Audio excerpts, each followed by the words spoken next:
Welcome to Spotlight. I'm Anne Muir. Spotlight uses a special English method of broadcasting. It is easier for people to understand, no matter where in the world they live.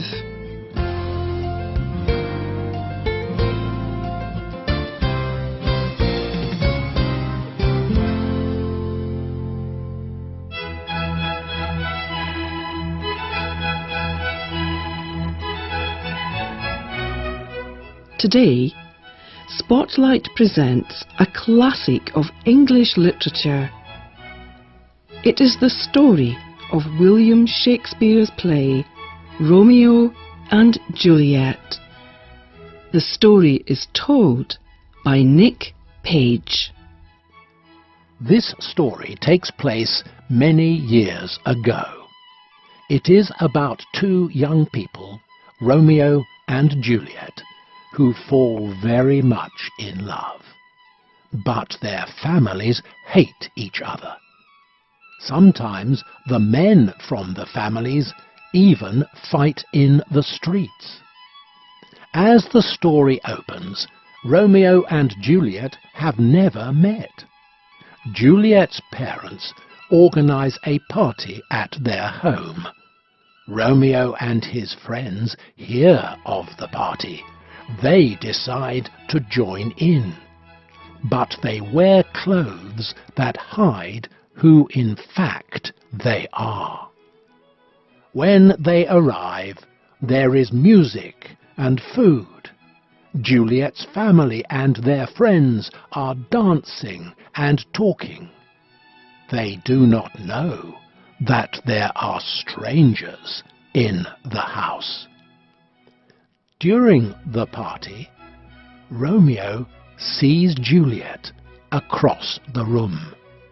He likes her and is attracted to her. He says, "I never saw true beauty till this night." He does not know who she is, but he goes to talk with her. He finds that she is also attracted to him. They are falling in love. However, after Romeo leaves the house, Juliet finds out who he really is. This is a great shock to her. She finds she is in love with the son of her father's great enemy. My only love, sprung from my only hate. But Juliet and Romeo are so in love that they do not feel the sharp hate that separates their families. They cannot tell their parents about their love, and they can never meet except in secret. Later that night, Romeo climbs over the wall around Juliet's house. He hides and waits until she comes to her window. When she appears, he thinks that she is as beautiful as the sun rising in the morning. It is the east, and Juliet is the sun.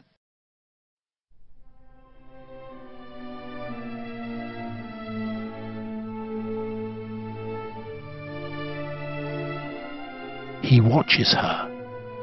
She looks sad, standing with her head in her hands. See how she leans her cheek upon her hand? Oh, that I were a glove upon that hand, that I could touch that cheek. Then he hears her speaking to herself. She says that it is Romeo that she loves. His family name should not be a problem.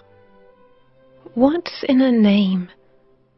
That which we call a rose, by any other name would smell as sweet. Romeo moves from where he was hiding and speaks to Juliet. He tells her that he would change his name if she wanted him to. She is shocked that he has put his life at risk by climbing into her family's property. But she understands how very much he loves her. They both know the danger they are in, but they also know how strong their love is for each other. They decide to visit their priest, Friar Lawrence, and ask him to marry them in secret in the church, without their families knowing. They are married the next morning. Romeo and Juliet are united as husband and wife. But the family fights continue.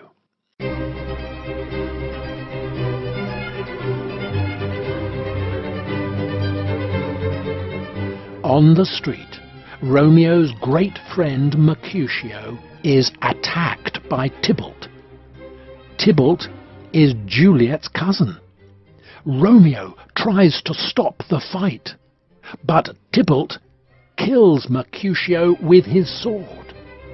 Romeo, in sudden anger, kills Tybalt. He knows he will be arrested, so he runs away and hides in Friar Lawrence's church. Friar Lawrence suggests Romeo travels to another city and promises to send him news about what is happening at home. Friar Lawrence hopes he can ask the prince of their city to forgive Romeo, so that he can come back to Juliet. Juliet cannot stop crying.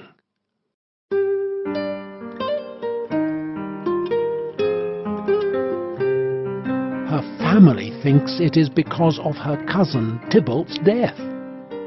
Really, it is because her new, secret husband has had to run away. Then her father tells her something he has been planning for some time. He wants her to marry an important friend of his named County Paris. She objects very strongly, but her father will not take no for an answer. He insists that she will soon be married to Paris. Juliet cannot tell him that she is already married to Romeo. She runs to Friar Lawrence and tells him about this new great problem and asks for his help. Friar Lawrence gives her a special drug. When she drinks it, she will fall into a deep sleep for almost 2 days. It will make her seem to be dead.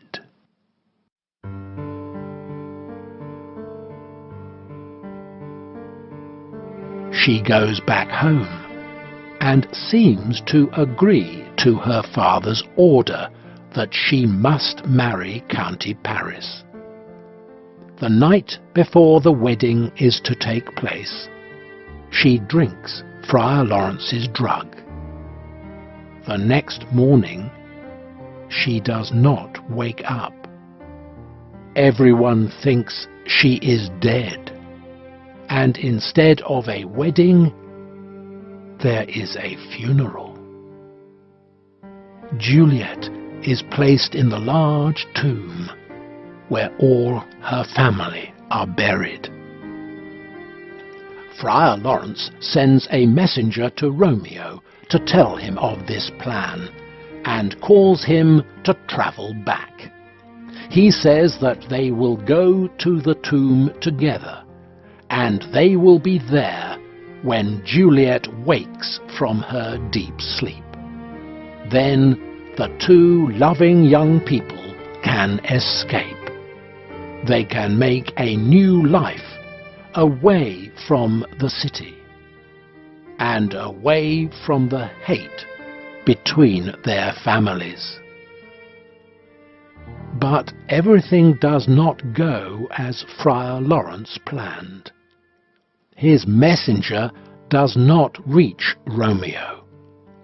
Instead, Romeo just hears the tragic news that Juliet has died and is being buried. He is very sad and decides he does not want to live without Juliet. He buys a strong poison and makes his way in secret back to the city and direct to the tomb. He breaks in and finds Juliet lying there. Like everyone else, he also thinks she is dead. He says he will not leave her. I will stay with you, and never from this palace of dim night depart again. Here will I remain. He drinks the poison he has brought with him and dies. Soon, Juliet wakes from her deep sleep and finds Romeo's dead body next to her. What is here?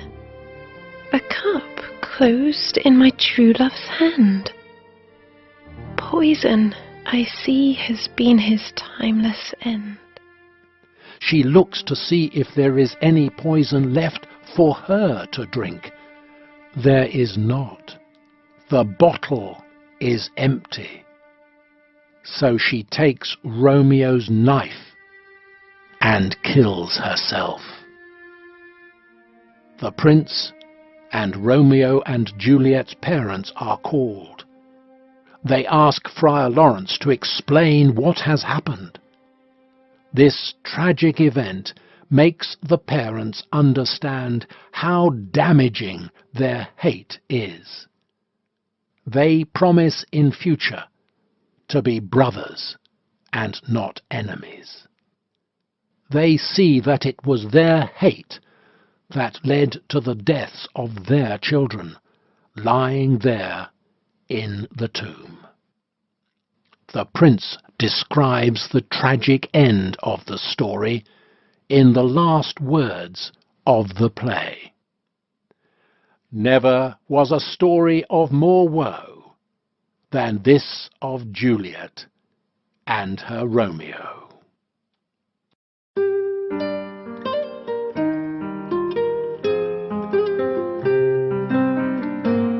The writer of today's programme was Nick Page.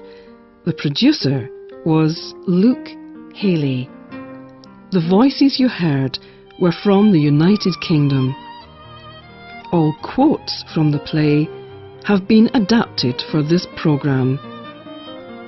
You can hear this programme again and read it on our website www.radio.english.net.